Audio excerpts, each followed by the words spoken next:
नमस्कार मैत्रिणींनो, स्वागत आहे तुमचे शीतल्स किचनमध्ये। तर आज इथे मस्त गूळ आणि कैरी वापरून मस्त तुम्हाला चटपटीत असा मेथांबा करून दाखवणार आहे। तर इथे कैरी घेतली आहे आणि जेवढी कैरी घेतली तेवढाच इथे गूळ वापरलेला आहे। नंतर इथे बघा हळद, तिखट, जिरेपूड, मीठ, आमचूर इथे चाट मसाला घेतला आणि लाल मिरच्या घेतल्यात आणि नंतर इथे अर्धा चमचा इथे मेथी दाणे घेतले। तर हे सर्व साहित्य वापरून आपण मस्त चटपटीत असा मेथांबा करणार आहोत। अगदी मोजक्या साहित्यामध्ये तयार होतो पण चवीला अप्रतिम असा लागतो। तर इथे सुरुवातीला मी कढई गरम करत ठेवली होती, त्यामध्ये तेल टाकून घेतले। त्यानंतर इथे तेल तापल्यावर मोहरी टाकून घेतली आणि मोहरी चांगली आपली तडतडली की नंतर यामध्ये लाल मिरच्या टाकून घेतलेल्या आहेत आणि नंतर इथे हे जे मेथी दाणे घेतले होते ते इथे टाकून घेतलेले आहेत। मेथी दाणे चांगले तळू द्यायचे आहेत त्याच्यामध्ये आणि नंतर इथे बघा आपण जी कट करून घेतलेली कैरी होती ती इथे टाकून घेतलेली आहे। आणि तुम्हाला जर माझ्या पद्धतीने असा मेथांबा बनवायचा असेल तर व्हिडिओ शेवटपर्यंत बघा, कुठे स्किप करू नका। आवडल्यास चॅनलला सबस्क्राइब करा, व्हिडिओ लाईक नक्की करा आणि इतरांना हा व्हिडिओ शेअर देखील करा। आणि तुमच्यापर्यंत जर माझे व्हिडिओ पोहोचत नसतील तर माझा हा लॉंग व्हिडिओ बघितल्यानंतर बेल आयकॉनची घंटा येते खाली, त्याला क्लिक करा म्हणजे सर्व माझे व्हिडिओ तुमच्यापर्यंत पोहोचतील। तर इथे बघा कैरी आपण चांगली परतून घेतल्यानंतर सर्व जे आपले पावडर मसाले घेतले होते ते सगळे याच्यामध्ये टाकून घेतले आणि ते टाकल्यानंतर पुन्हा एकदा एकत्र केलं आणि झाकण ठेवून आता इथे आपण वाफ काढून घेणार आहोत। तर कैरीला 1-2-3 मिनिटाची वाफ काढून घ्यायची आणि वाफ काढल्यानंतर पुन्हा एकदा याला आपल्याला एकसारखं करून घ्यायचंय।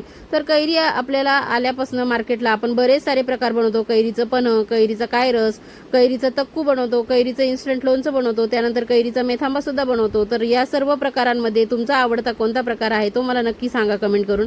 तर इथे बघा कैरीला वाफ आल्यानंतर त्याला एकसारखं आपण व्यवस्थित मिक्स करून घेतलं आणि नंतर हा गूळ इथे टाकून घेतलेला आहे। मी इथे तोतापुरीच कैरी वापरली आहे म्हणून जेवढ्याच तेवढा गूळ घेतलेला आहे। जर तुम्ही गावरान कैरी वापरणार असाल तर गूळ आपल्याला जास्त प्रमाणात वापरावा लागणार आहे। तर तुम्ही कशा पद्धतीने कैरी वापरता त्या पद्धतीने गुळाचं प्रमाण ठरतं।